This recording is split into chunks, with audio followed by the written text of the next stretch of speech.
Magandang araw po sa inyong lahat. Weather update tayo sa lagay ng panahon ngayong araw po ng Martes, September 12, 2023. May low pressure area nasa loob po ng ating Philippine Area of Responsibility. Yan po ay nasa bahagi po ng Pacific Ocean.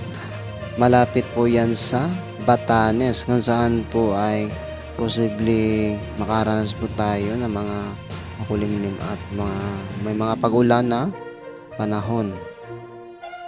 Ngayong umaga, makita pa natin sa ating data na ito ay papalapit po sa bahagi po ng Batanes. Nasa loob po yan ang Philippine Area of Responsibility na inasahan na ito ay lalakas pa habang ito ay nasa loob pa ng ating para. Kaya sa malaking bahagi po ng Luzon, Visayas at Mindanao ay makakaras po tayo ng makulimlim at may maulan na panahon ngayong araw po ng Martes. Sa ngayon po ay makita po natin na ito ay kumikilos po sa west-north. Mabagal lang po ang kanyang paggalaw pero ito ay posible pa pong lumakas habang ito ay nasa loob pa ng ating para.